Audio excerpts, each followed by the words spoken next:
Right now on Good Morning America First Look, the flood crisis in the Midwest now being called a once-in-a-thousand-years event. Floodwater up to the roofs of homes. A man desperately clinging to a utility pole. Why residents say they had little time to get out. As the war in Iran drags on, the troubling reports about the mental health of sailors and Marines on a U.S. aircraft carrier amid their extended deployment.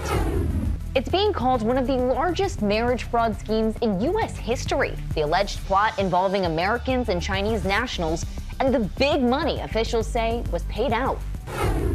A new twist in the case of accused CEO killer Luigi Mangione. Cats and dogs around the country left hungry after a major outage with a smart pet feeder device.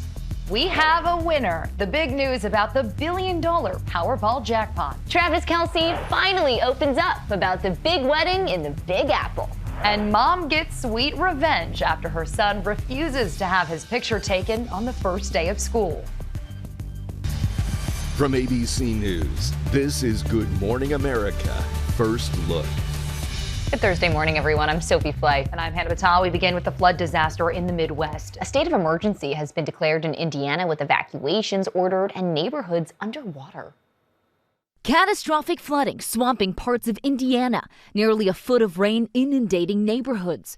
Water reaching the roofs of some homes. Cars completely submerged. Many highways impassable. A giant sinkhole swallowing part of this road. In Cambridge City, east of Indianapolis, one man clinging to a utility pole as he waited for rescue teams to reach him. Crews going door to door in Muncie, pulling people to safety. For many residents, they say the flooding happened with little warning. My fiance called me and told me that I needed to start packing a bag and to get ready to get out of the house. And when I looked out of the window, I saw my fence floating past my window. Officials calling the flooding a one-in-a-thousand-year event. I've been in the area for 60 years, and there's never been anything remotely compared to this. It's several feet higher than most people have ever seen it here before. It comes after deadly storms pummeled the Midwest. Blow me against the wall! Leaving behind a trail of destruction. It's like driving through a war zone. One man assessing the damage in the town of Munster, Indiana. Lines of massive trees uprooted. In Columbus, Ohio, power poles snapped in half. Others knocked on their sides. The Chicago area also hit hard after multiple tornadoes touched down, damaging homes and schools. Meanwhile, another weather event brewing. Thousands of miles away, Hawaii is bracing for a tropical system expected to bring heavy rain and damaging winds this weekend. And overnight, more than 260,000 customers were still without power in Indiana alone, and the state is expecting more rain today. An investigation is underway after an Army helicopter crashed in Texas, killing the 2 soldiers on board. The Apache attack chopper was based in nearby Fort Hood. It went down in a field during a reported training mission and sparked a grass fire that burned out of control. No one on the ground was hurt, and no homes or other buildings were damaged.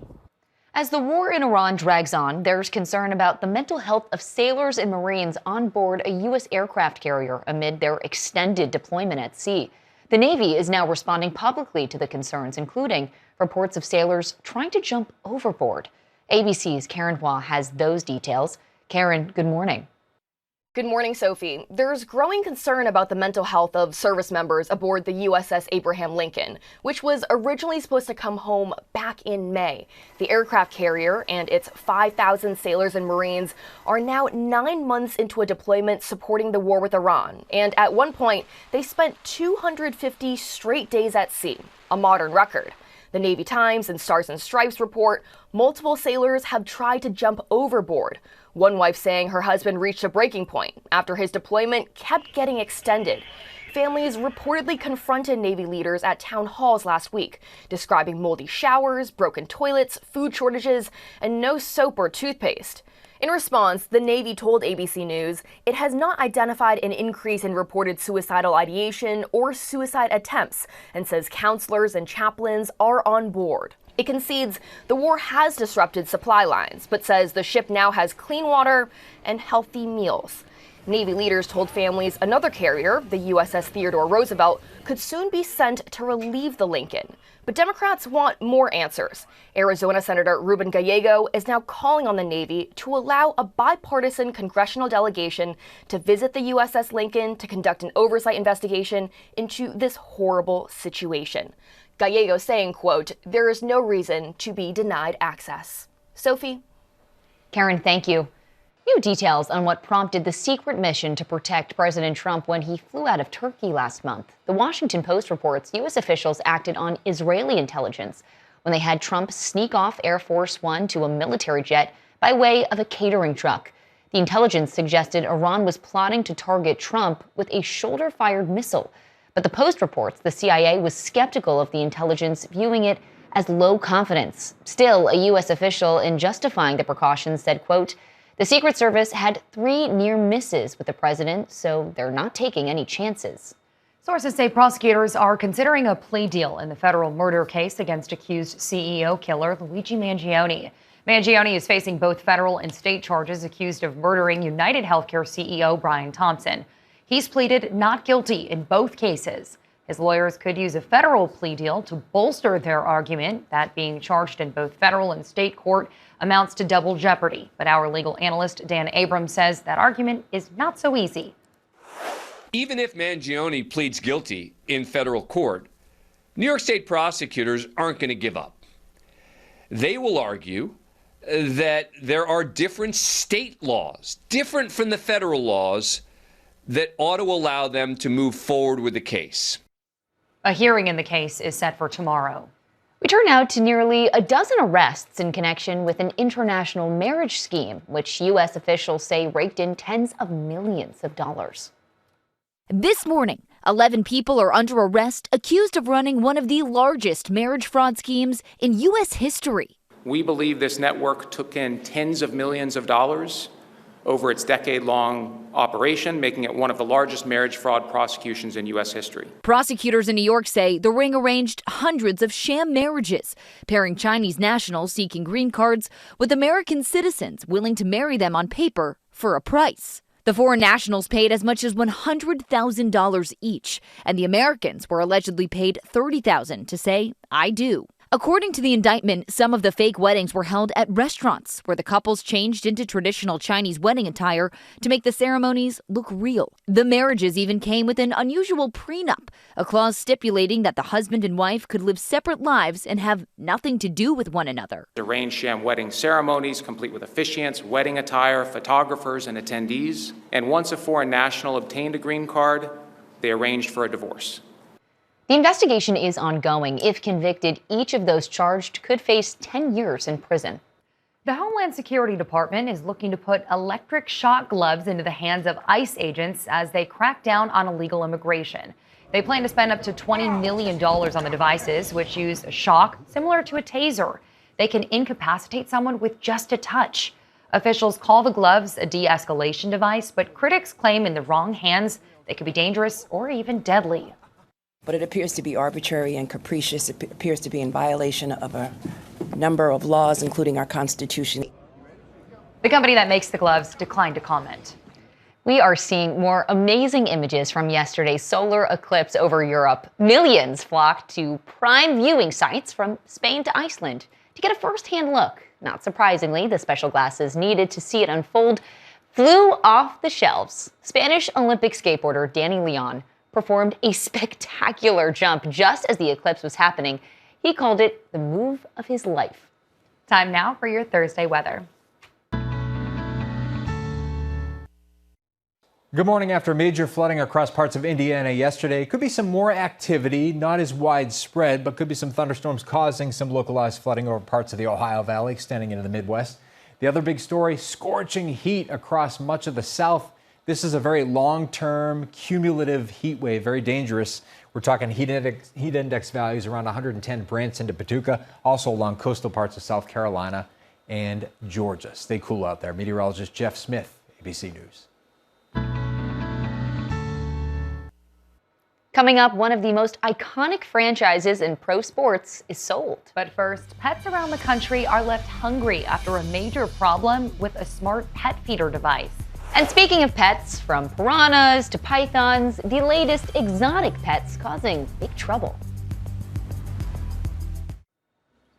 We're back with the death toll from this week's earthquake in Colombia, climbing to 265 people, but nearly 500 are still missing as more international rescue teams arrive. One woman trapped under the rubble of an apartment building was pulled out alive after nearly 30 hours. A major business headline: Ford is planning to make more of its vehicles in the U.S. The company is shifting production of its luxury Lincoln models from China back to the U.S. beginning in 2030. The move is expected to create thousands of American jobs. It comes after President Trump slapped 25% tariffs on all imported vehicles and auto parts. Many pet owners around the country are voicing concern after an outage affecting a popular smart pet feeding device.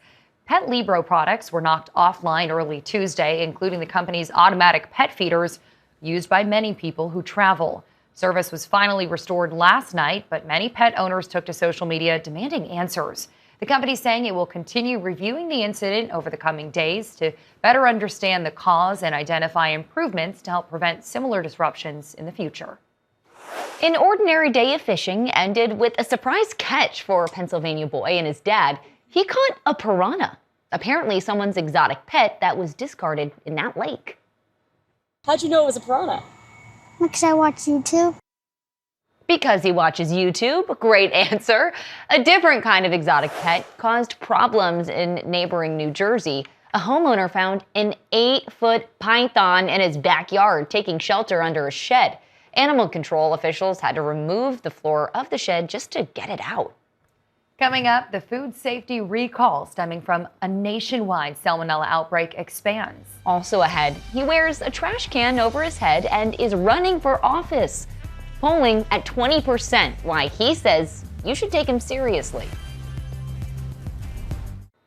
We're back with the expanding food safety recall because of a nationwide salmonella outbreak. Whole Foods is now recalling certain guacamole, salsas, and prepared foods containing jalapeno peppers sold in a dozen states because of a possible salmonella contamination. An ongoing outbreak related to jalapenos has sickened at least 345 people. Whole Foods says so far no illnesses have been linked to its products. White House Press Secretary Caroline Leavitt is stepping down at the end of the month. The announcement comes just weeks after she returned from maternity leave following the birth of her second child. President Trump saying Leavitt wants to spend more time with her family. She is the youngest ever White House press secretary, just 27 when she took the job last year. Administration officials are praising Leavitt, including Trump's chief of staff, Susie Wiles, calling her nothing short of extraordinary. Next, a political race unlike any we've ever seen, featuring a character trying to disrupt the status quo and rewrite the rules of political discourse. He's the space alien upending British politics. My name's Count Binface. I'm an intergalactic space warrior from the planet Sigma 9. The brainchild of British comedy writer Jonathan Harvey, Count Binface claims to be more than 5,900 years old and wears a trash can on his head. Binface has made a name for himself running in 7 elections, including ones against former Prime Ministers Boris Johnson and Rishi Sunak. If someone wants to be Prime Minister, they got to come through me first. In 2024, he received only a few hundred votes, but this time, things are different.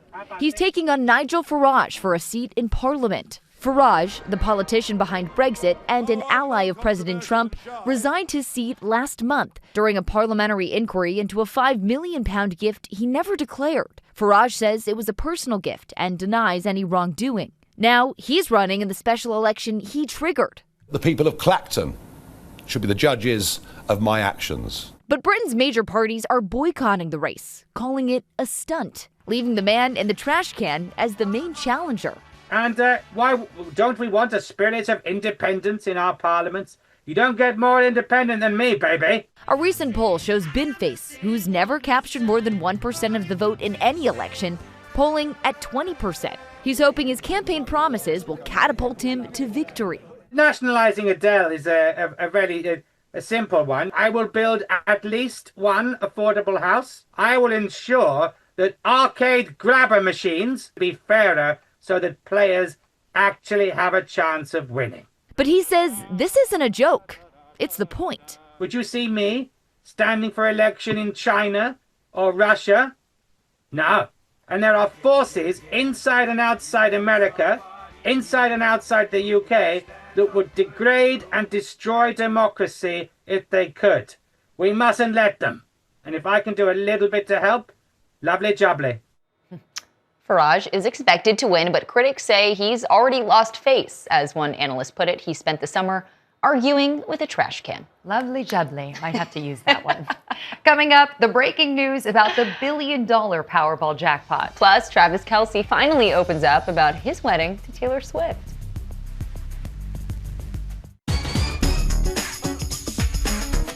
Time to check the polls, beginning with Powerball. We have one winner. The single winning ticket for last night's $1 billion jackpot was sold at a Hy-Vee convenience store in Quincy, Illinois. If the lucky ticket holder chooses the one-time cash payout option, their lump sum would be $450 million. Next, Travis Kelce finally speaking out about his big wedding night. During a news conference at training camp, the Chiefs tight end reflected on his July 3rd wedding to Taylor Swift in the Big Apple. Wedding was the best night of my life. It's kind of cool to be able to, live out my childhood dream of being in that venue and, the mecca of all sports venues. Being able to get married in there, it was perfect. And the AC was cooking, baby. That was the best part. We're all still waiting for the pictures, of course. And next, to the Los Angeles Lakers that have been sold for the price tag of $12.5 billion. Yeah, the new owners, former Disney CEO Bob Iger and investor Josh Kushner, brother of President Trump's son-in-law Jared. They're buying it from Dodgers owner Mark Walter. Walter bought the Lakers just last year for $10 billion. The sale still needs approval from the NBA Board of Governors. Many fans now wondering what this means for the post-LeBron James Lakers. In football, we could get some big news about the future of the Chicago Bears today. Reports say an announcement could be made about whether the team might move to Indiana. So stay tuned on that one. Next, a fifth grader in Colorado getting an unexpected lesson on the first day of school. Yeah, he ended up in handcuffs after refusing to take his back-to-school photo. Colton's mom ratted him out to a police officer who played along and took him into custody, even escorting him into the patrol car. Yeah, Colton seemed to get a kick out of it. Kind of an epic first day photo there. Seriously. Next to Spider-Man, A Brand New Day. Yeah, so a movie theater in Canada never received official posters for the movie, so an employee made a hand-drawn version, complete with an apology note and a few spelling errors at that. Now this is going viral. Love it. Top headlines next.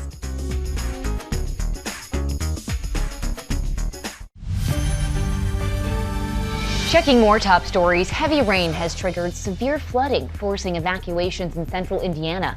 One local officer calls the crisis devastating, and some rivers have still not crested.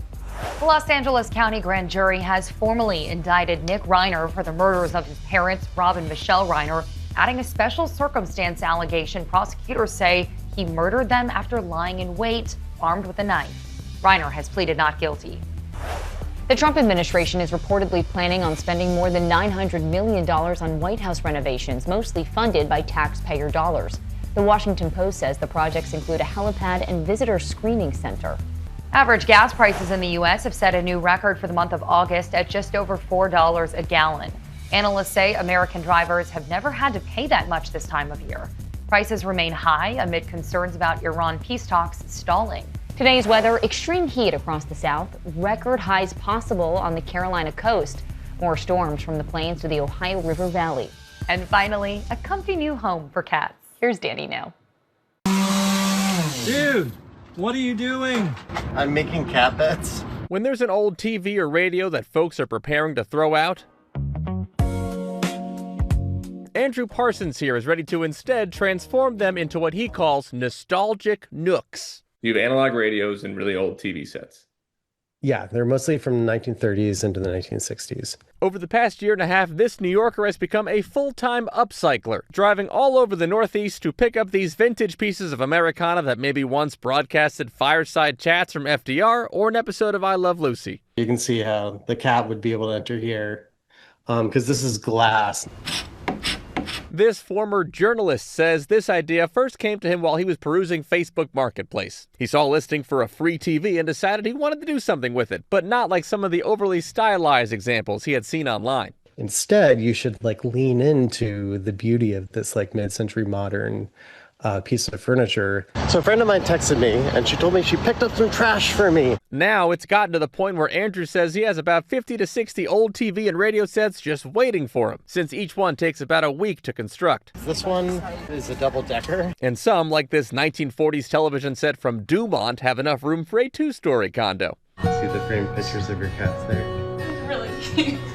And while Andrew says the reactions from his clients and their adorable pals has been a highlight for this new career path, he says his favorite part has actually been learning the family history that comes from each TV or radio he picks up. Every, piece has its own story.